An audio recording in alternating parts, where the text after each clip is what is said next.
Hello Rajasthan board के students. तो कैसे हैं आप लोग? अच्छे होंगे, तैयारी अच्छे से चल रही होगी। तैयारी को और अधिक पक्का करते हैं। आपके एग्जाम में एमसीक्यूज आते हैं और एमसीक्यूज के बाद कुछ फिलअप्स भी होते हैं कि रिक्त स्थानों की पूर्ति करें, फिल इन द ब्लैंक्स। और ये करीब करीब 6 से 7 आते हैं। 2024 में 7 आए थे, 2025 के सैंपल पेपर में 6 दिए हुए हैं। तो 6 आए या 7 आए, लेकिन आएंगे जरूर, ठीक है ना। तो कौन से ऐसे एमसीक्यूज है जो पिछले कुछ वर्षों में आपके एग्जाम में पूछे गए हैं, जो 2025 के एग्जाम में आपके लिए काम आ सकते हैं या आपके लिए इंपॉर्टेंट हो सकते हैं। उन सारी फिल इन द ब्लैंक्स की हम बात करेंगे, उन सारे क्वेश्चंस की बात करेंगे जो एग्जाम में ऑलरेडी आ चुके हैं। कुछ क्वेश्चन रिपीट हुए हैं, कुछ क्वेश्चन एक ही बार आए हैं, लेकिन जो भी हो, ऐसे मैं 35 क्वेश्चन तैयार करके लेके आया हूं जो आपके एग्जाम में ऑलरेडी पूछे जा चुके हैं, ठीक है। कौन से क्वेश्चन से लगातार हम उसको पढ़ेंगे, सारे के सारे क्वेश्चन आपके लिए जरूरी है। इन सारे क्वेश्चंस के आंसर पढ़ लिए। और यहाँ पर ये हिंदी मीडियम और इंग्लिश मीडियम दोनों के लिए, दोनों को बता रहा हूँ एक साथ, क्योंकि हिंदी में बताता तो इंग्लिश मीडियम वाले बोलते हैं कि सर हमारे लिए नहीं कर रहे हैं। तो यहाँ पर दोनों के लिए है, थोड़ा ध्यान से रखिएगा और अच्छे से पढ़िएगा, अच्छे से समझिएगा तो समझ में आएगा। देखिए 35 क्वेश्चन है जो बोर्ड एग्जाम में आ चुके हैं। शुरुआत करेंगे 2022 से, क्योंकि 2022 से पहले राजस्थान बोर्ड में एमसीक्यूज और फिल इन द ब्लैंक्स नहीं पूछा जाता था। 2022 से शुरू हुआ है 2022, 23, 24 और 25 के सैंपल पेपर। तो कौन से क्वेश्चन है? पहला क्वेश्चन है, जब कोई देश विश्व के अन्य देशों से वस्तुएं खरीदता है तो उसे क्या कहते हैं? देखिए कोई देश विश्व के अन्य देशों से कुछ भी खरीदता है, दूसरे देश से, तो उसको कहा जाता है आयात। क्या कहा जाता है? आयात करना। और आयात को इंग्लिश में बोलते हैं इंपोर्ट करना। इंग्लिश मीडियम वाले ध्यान रखिए, क्या बोलते हैं? इंपोर्ट। दूसरा क्वेश्चन है, विनिमय का एक सरमान मापक है। विनिमय का क्या मापक है? सरमान, दैट इज मनी, यानी कि मुद्रा। क्या है आंसर हमारा? मुद्रा। इंग्लिश में बोलते हैं क्या चीज? मनी, ठीक है। नेक्स्ट क्वेश्चन, गैर योजनागत व्यय का प्रमुख मद है। गैर योजनागत व्यय मतलब major component of non plan expenditure. Non plan expenditure क्या होता है? ऐसे एक्सपेंडिचर जिसके लिए कोई प्लान बनाने की जरूरत नहीं है। और ऐसे कई सारे व्यय, आप कई सारे व्ययों का नाम लिख सकते हैं। फॉर एग्जाम्पल आप लिख सकते हैं वेतन, दैट इज सैलरी। वेतन के अलावा यहां पर लिख सकते हैं ब्याज का भुगतान। ब्याज का भुगतान जो बहुत बड़ा ऐसा पेमेंट है जो देश से बाहर चला जाता है, that is interest payment. Interest payment. संसाधनों की कमी की समस्या को जन्म देती है। संसाधन किस कमी? That is the scarcity of resources gives rise to the problem of. संसाधनों की, अगर हमारे पास स्कैर्सिटी ऑफ रिसोर्सेज है, उससे कौन सी प्रॉब्लम हमारे सामने निकल के आती है? तो जब भी हमारे पास हमारी आवश्यकताएं ज्यादा होती है, that is our wants are more than the our resources, that creates the problem of choice, यानी कि चयन की समस्या। किसकी? चयन की समस्या। इंग्लिश में बोलते हैं प्रॉब्लम ऑफ चॉइस। नेक्स्ट है, सभी उपभोक्ताओं की सम्मिलित मांग का जोड़ है। सभी उपभोक्ताओं की मांग का, that is the sum of total demand. Total demand is also known as aggregate demand. इसको हम हिंदी में बोलते हैं समग्र मांग। क्या बोलते हैं? समग्र मांग, सामूहिक मांग, कुल मांग। और इंग्लिश में बोलते हैं इसको aggregate demand. Aggregate demand, right? Clear? कहीं पर भी कोई डाउट लगता है तो पूछते रहिएगा। क्वेश्चन नंबर 6 यहां पर है, फिल इन द ब्लैंक्स। क्या फलन आगतों और निर्गतों के बीच, आगत यानी कि input and output, the relationship between input and output is known as उत्पादन फलन, दैट इज प्रोडक्शन फंक्शन। उत्पादन फलन, इंग्लिश में बोलते हैं इसको प्रोडक्शन फंक्शन। उत्पादन फलन जो प्रोडक्शन के इनपुट्स होते हैं, यानी कि जो साधन होते हैं, फैक्टर्स होते हैं, और जो प्रोडक्शन हुआ, जो आउटपुट होते हैं, उनके बीच के रिलेशन को बताता है। एडम स्मिथ की पुस्तक वेल्थ ऑफ नेशन कब प्रकाशित हुई थी? The book of Adam Smith wealth of nation published on, कब प्रकाशित हुई थी? इसका राइट आंसर है 1776। 1776 में ये पब्लिश हुआ था। सकल निवेश से क्या घटाया जाए कि निवल निवेश प्राप्त, दैट इज ग्रॉस इन्वेस्टमेंट। अगर हमारे पास गिवन है तो उससे क्या सब्ट्रैक्ट करें कि नेट इन्वेस्टमेंट आ जाए। To calculate net investment from gross investment we have to subtract मूल्यह्रास। क्या बोलते हैं? मूल्यह्रास बोल सकते हैं, गिसावट व्यय बोल सकते हैं, और इंग्लिश में बोलते हैं इसको डेप्रिसिएशन। क्या बोलते हैं बेटा? डेप्रिसिएशन। ओके। प्रत्याशित समस्त मांग, यानी कि समस्त मतलब टोटल डिमांड, एग्रीगेट डिमांड, कुल प्रत्याशित उपभोग दैट इज कंजप्शन एक्सपेंडिचर, और किस चीज का हमें पता है जब हम एग्रीगेट डिमांड की पढ़ते हैं, aggregate demand equal to C plus I, C means that is consumption expenditure and I means investment expenditure that is निवेश व्यय, इन्वेस्टमेंट एक्सपेंडिचर। ओके, सड़कें तथा सरकारी प्रशासन जिन्हें वस्तुएं कहा जाता है, roads and government administration are called, जो रोड होता है जो सबके लिए होता है, गवर्नमेंट एडमिनिस्ट्रेशन सबके लिए होता है, तो इनको क्या कहा जाता है, ठीक है ना, रोड, तो दैट इज नोन एज सार्वजनिक वस्तुएं, पब्लिक गुड्स, क्या बोलते हैं इसको, पब्लिक गुड्स। चाय व कॉफी जैसी वस्तुएं किन वस्तुओं का उदाहरण है, the example of T and coffee is the example of this type of goods, type of goods आपको कई टाइप की गुड्स बताएगा 2023 में पूछा गया है, तो this is the example of substitute goods, क्या बोलते हैं इसको,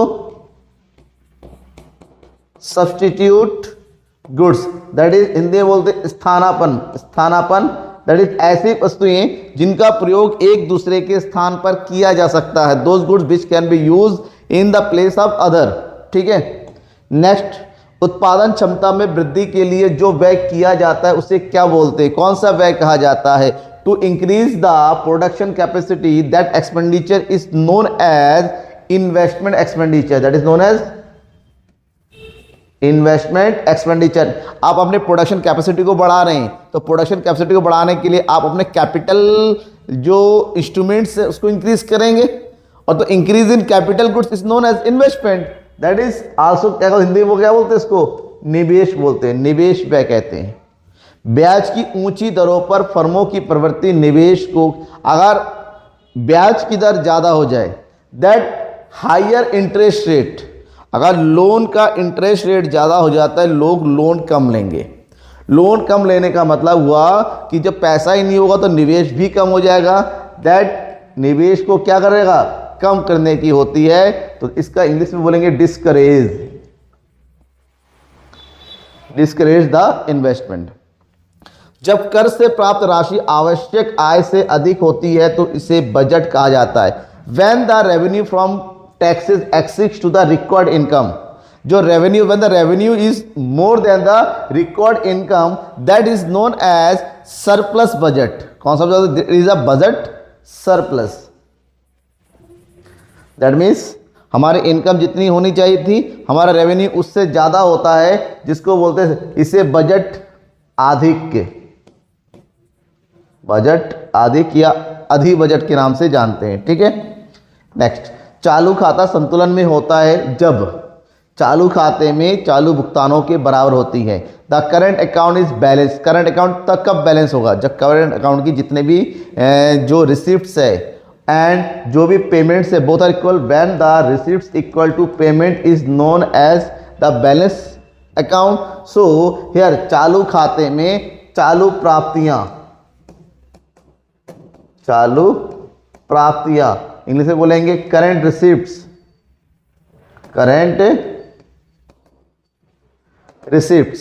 16, उपयोगिता, कुल उपयोगिता में यहां परिवर्तन हो वस्तु की एक अतिरिक्त इकाई की उपभोग से होता है, that is which type of utility is the change in total utility due to the consumption of an additional unit of goods. अगर हम किसी भी गुड्स की एक एडिशनल यूनिट को कंज्यूम करते हैं तो उसे टोटल यूटिलिटी हमारी चेंज होती है, तो that unit is known as marginal utility, क्या बोलते हैं उसको, मार्जिनल यूटिलिटी, हिंदी में बोलते हैं उसको सीमांत उपयोगिता। आगम तथा लागत के बीच के अंतर को फर्म का क्या कहा जाता है, the difference between the revenue and cost, when revenue minus cost that is profit, क्या बोलते हैं इसको, प्रॉफिट बोलते हैं, इसका मतलब क्या हुआ, लाभ। नेक्स्ट, यदि किसी कीमत पर बाजार पूर्ति बाजार मांग से अधिक हो, दैट इज इसका मतलब होता है when the supply is more than demand, अगर सप्लाई डिमांड से ज़्यादा होता है तो उसको क्या बोलते हैं, if market supply exceed market demand at a certain price it is known as the excess supply, excess supply in the, कि मार्केट में जितना सप्लाई होना चाहिए उससे ज़्यादा है, इसको बोलते हैं अधिपूर्ति। अधिपूर्ति। कीन्स की प्रसिद्ध पुस्तक the famous book of J.M. Keynes, आपको बुक नेम बताना है। द बुक नेम क्या है? General theory of interest, employment and money. आप इसी नेम को हिंदी इंग्लिश दोनों जगह लिख सकते हैं, ठीक है। नेक्स्ट, सीमांत उपभोग प्रवृत्ति तथा सीमांत बचत प्रवृत्ति। सीमांत बचत प्रवृत्ति का योग क्या होता है? The sum of marginal profit to consume, in short MPC and MPS दोनों को टोटल करेंगे, the total of both is always equal to 1। किसके बराबर होता है? 1 के बराबर होता है। You have to know it. Next question, वस्तु के बदले वस्तु का विनिमय, the exchange of goods for goods is known as barter system. That is known as barter system. Hindi में बोलते इसको क्या चीज? वस्तु विनिमय। रेखिक मांग वक्र के मध्य बिंदु पर मांग की लोच के बराबर होती है। अगर एक मांग वक्र इस प्रकार से बनाया जाए तो यहां पर जो मांग की लोच होती है वो कैसी होती है? At the mid point of the linear demand curve the elasticity of demand is always equal to 1। किसके बराबर होती है? यहां पर ED हमेशा किसके बराबर होगा? 1 के बराबर होगा। पूर्ण प्रतिस्पर्धा में वस्तु की कीमत का निर्धारण, पूर्ण प्रतिस्पर्धा में वस्तु की कीमत का निर्धारण कौन करता है? Under perfect competition the price of good is determined by the market, by the market, और you can also write market forces. Hindi में लिख सकते हैं बाजार शक्तियों के द्वारा, बाजार द्वारा, या फिर लिख सकते हैं बाजार शक्तियों के द्वारा। और बाजार शक्तियां कौन सी होती हैं? डिमांड एंड सप्लाई, मांग और पूर्ति। ओके, वह व्यक्ति या संस्थाएं जो आर्थिक निर्णय लेते हैं, वह व्यक्ति या संस्थाएं जो आर्थिक निर्णय लेते हैं उसे क्या कहते हैं? Individual institute that make the economic decision are known as economic agent. Economic agent that is आर्थिक एजेंट बोलते हैं उसको, आर्थिक एजेंट। टेलीविजन वस्तु का उदाहरण है। The television is an example of, television का यूज घरों में किया जाता है और घरों में यूज होने वाली वस्तु को उपभोग वस्तु कहते हैं, consumer goods. The type of consumer that is durable goods. क्या बोलते हैं इसको? Durable goods. और हिंदी में बोलते हैं इसको टिकाऊ वस्तुएं, जो लंबे समय तक चलती हैं। आय व उपभोग के संबंध की व्याख्या करता है, which is the explain the relationship between the income and consumption, जो इनकम और कंजप्शन के बीच के रिलेशन को बताता है। That is known as consumption function. क्या बोलते हैं इसको? Consumption function. हिंदी बोलते हैं उपभोग फलन, फलन। ठीक है, समझ में आ गया है। नेक्स्ट, जिसका संबंध सरकार की संपत्ति तथा देनदारियों से होता है उसे क्या कहते हैं? संपत्ति सरकार, which refers to the government assets and liability, जिससे एसेट्स और लायबिलिटी का इफेक्ट होता है, that is known as the capital budget. क्या बोलते हैं? द टर्म कैपिटल और कैपिटल बजट, इसको बोलते हैं पूंजीगत बजट। पूंजीगत बजट इसका मतलब होता है संपत्ति और दायित्व से होता है, जिससे या तो संपत्ति बढ़ेगी कमेगी या दायित्वों में कमी वृद्धि होगी। जब घाटा होता है तो रिजर्व बैंक विनिमय बेचता है, इसे कैसा विक्रय कहा जाता है? जब घाटा होता है तो रिजर्व बैंक के पास जो भी विदेशी विनिमय होता है उसको बेच दिया जाता है, तो इसे क्या बोलते हैं? इसको बोलते हैं आधिकारिक, that is sale of official reserve. Official reserve sale बोलते हैं इसको। क्या बोलते हैं इसको इंग्लिश में? Official reserve sale. और हिंदी बोलते हैं आधिकारिक बचत विक्रय। ओके, उपभोक्ता की आय में वृद्धि होने के साथ साथ निम्न स्तरीय वस्तु की मांग में क्या होती है? अगर आपकी इनकम बढ़ेगी तो क्या आप निम्न स्तरीय वस्तुएं खरीदेंगे? जाहिर सी बात है ना। That is as the consumer income increase the demand of infrastructure goods is decreases. क्या होगी? डिक्रीज होगी, यानी कि मांग में क्या होती है? कमी होती है। नेक्स्ट, प्रत्याशित उपभोग पर निर्भर करता है। The expected consumption depends on always income. ये इनकम पर होता है कि इनकम बढ़ेगा तो कंजप्शन बढ़ेगा, इनकम कम होगा तो कंजप्शन भी हमारा कम होता चला जाएगा। निर्यात और आयात के अंतर को क्या कहा जाता है? दैट इज निर्यात माइनस आयात। इस पॉइंट को आपको पता है क्या बोलते हैं? इसको बोलते हैं शुद्ध निर्यात। क्या बोलते हैं? शुद्ध निर्यात। इंग्लिश में बोलते हैं नेट एक्सपोर्ट। मुद्रा विनिमय का क्या है? The currency is a exchange. मुद्रा विनिमय का क्या होता है? माध्यम होता है, ठीक है, that is medium. And next is Afsal लागत को भी कहते हैं। ये सब सैंपल क्वेश्चन पेपर है, मैंने ईयर दे रखा है प्रॉपर वे में। ईयर को आपको ध्यान से देखा होगा किस साल में कौन सा क्वेश्चन आया हुआ है। सारे क्वेश्चन एग्जाम के हैं, एक भी क्वेश्चन फर्जी नहीं है कि मैंने उठाया और दे दिया आपको खाली वीडियो बनाने के लिए। मैं फालतू के वीडियो नहीं बनाता। भले ही मेरे व्यूज़ कम होता है, भले ही मेरे सब्सक्राइबर कम हो, लेकिन मैं फालतू चीज़ें नहीं पढ़ाता, मैं गॉसिप नहीं करता, मैं बच्चों को खाली क्वेश्चन वीडियो बना के बहलाता नहीं कि ये हो गया वो हो गया।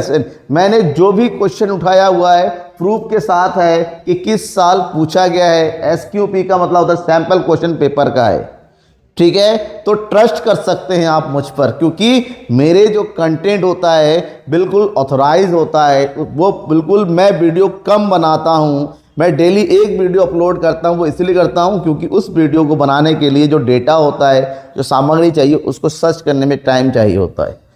अफसल लागत को, that is opportunity cost, is also known as economic cost. क्या बोलते हैं इसको? इकोनॉमिक कॉस्ट, दैट इज आर्थिक लागत। क्या बोलते हैं इसको? आर्थिक लागत। उत्पादन प्रक्रिया में आगतों को उत्पादन प्रक्रिया इन inputs are converted in production process. Input हमेशा किसमें कन्वर्ट होता है? आउटपुट, दैट इज निर्गत। क्या बोलते हैं? निर्गत बोलते हैं। पूर्ति पक्ष सामान्यतः कैसा ढाल होता है? पूर्ति पक्ष सामान्यतः धनात्मक ढाल होता है, दैट इज पॉजिटिव, जो ऊपर से नीचे की ओर गिरता हुआ होता है, ठीक है। तो ये आपके 35 ऐसे क्वेश्चंस हैं जो पिछले कुछ सालों में बोर्ड एग्जाम में पूछा जा चुका है। आपको इसी तरह से आपके एग्जाम होने तक डेली कुछ ना कुछ इंपॉर्टेंट मिलता रहेगा, ठीक है। एक बच्चे ने कहा था सर वन शॉट भी बताइए, चलिए वन शॉट भी मैं आपके लिए लेकर आया हूँ, कोई प्रॉब्लम नहीं है। बस आप पढ़ते रहिए, बने रहिए मेरे साथ। Thank you and bye.